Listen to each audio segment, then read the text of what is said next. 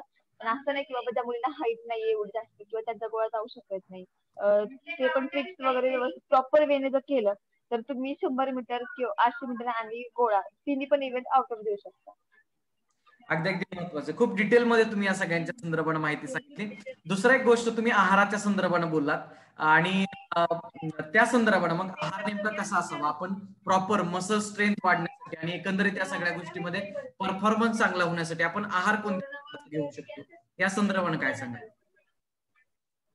आहाराचं सांगायला गेलं तर तुमच्या आहारामध्ये रोज दूध, अंडी, केळी किंवा काळे खजूर म्हणा, मनुके आणि अशा प्रकारे म्हणजे तुमचा आहार असायला पाहिजे. प्लस म्हणजे तुम्ही जे जेवण करता त्याच्यामध्ये जास्त असं नकोय की बाबा बाहेरचं आरबट सरबट खाणं, म्हणजे आपण रोड साईड फूड म्हणतो आपण, थोडे दिवस नाही का म्हणजे टाळलेलंच बरं.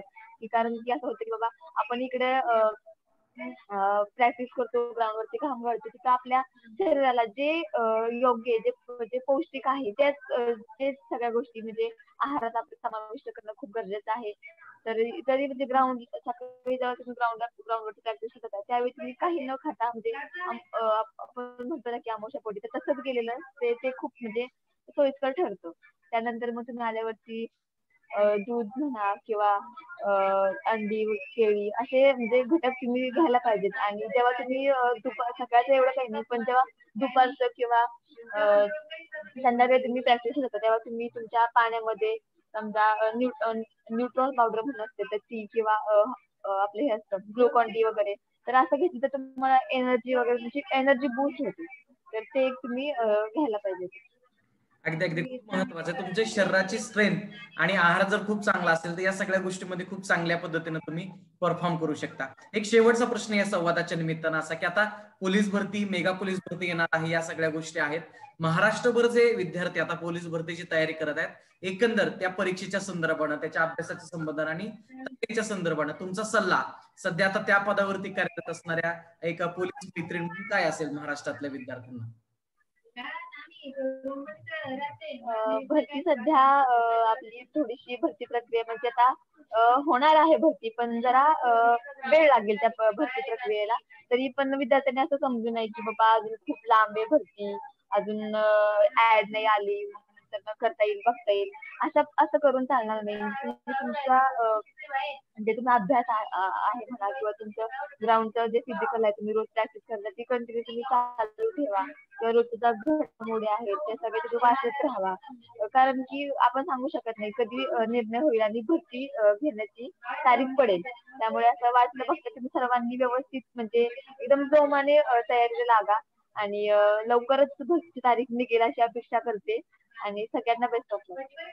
अगदी अगदी खूप महत्वाचं आहे मॅडम, तुम्ही पुन्हा एकदा प्लॅटफॉर्मवरती आलात आणि विद्यार्थ्यांना या प्रक्रियेच्या संदर्भात, पोलीस भरतीच्या संदर्भात अत्यंत सविस्तर मार्गदर्शन केलं. नक्कीच महाराष्ट्रभर जे विद्यार्थी आता पोलीस भरतीची तयारी करतायत त्यांना या सगळ्याच्या दृष्टीने खूप फायदा होईल. तुम्ही आलात त्याबद्दल मी पुन्हा एकदा अनअकॅडमी प्लॅटफॉर्मच्या वतीनं तुमचे खूप खूप आभार मानतो.